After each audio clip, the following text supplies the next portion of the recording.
Come with Gosakshu. After so many years, you will say,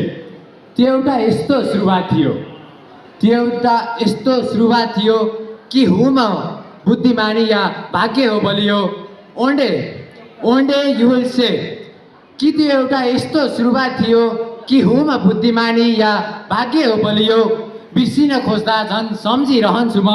सजिएको मञ्चमा साक्षी बलिरहेको दियो बिर्सिन खोज्दा झन् सम्झिरहन्छु म सजिएको मञ्चमा साक्षी बोलिरहेको दियो नमस्ते सेवारो जोरले लासो तथा शुभ मध्यान्त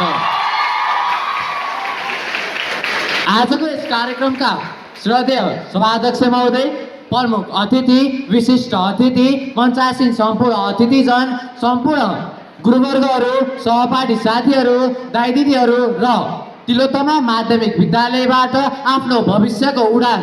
अघि बढाउने सोचले तिलोत्तमा माध्यमिक विद्यालयको कक्षा 11 मा भर्ना हुनुहुने सम्पूर्ण नवआगन्तुक विद्यार्थी भाइ बहिनीहरू आज मिति 2083 साल ज्येष्ठ महिनाको 30 गते तिलोत्तमा माध्यमिक विद्यालयको कक्षा 11 मा भर्ना हुन आउनुभएका सम्पूर्ण नवआगन्तुक भाइ बहिनीहरूलाई स्वागत गर्न पाउँदा म कृष्ण खरेलको तर्फबाट हार्दिक कृतज्ञता ज्ञापन गर्दै यहाँहरूलाई स्वागत गर्न चाहन्छु स्वागतम स्वागतम स्वागतम सुस्वागतम A very warm welcome to Tilottama campus, a home for future leaders, a place that nurtures talents, inspires creativity and empowers students to achieve their higher potential. प्रिय भाइ बहिनीहरू विद्यालय जीवनबाट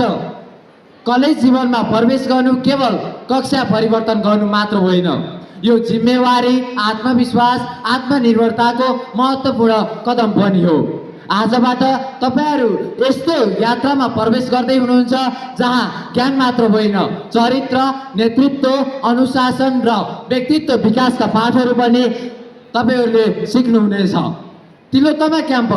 तिलोत्तमा क्याम्पस केवल एउटा शैक्षिक संस्था मात्र होइन यो प्रतिभाहरूलाई अवसर दिने सपनाहरूलाई मार्गदर्शन दिने र भविष्यको सक्षम नागरिक तथा नेतृत्वकर्ताहरू उत्पादन गर्ने एक प्रतिष्ठित शैक्षिक परिवार हो यहाँ तपाईहरुले गुणस्तरीय शिक्षा अनुभवी शिक्षकहरू अनुशासित वातावरण र आफ्नो प्रतिभा उजागर गर्ने विभिन्न अवसरहरू प्राप्त गर्नुहुनेछ प्रिय भाइ बहिनीहरू सफलताको कुनै छोटो बाटो छैन सफलता निरन्तर मेहनत धैर्यता अनुशासन र सकारात्मक सोचको परिणाम हो त्यसैले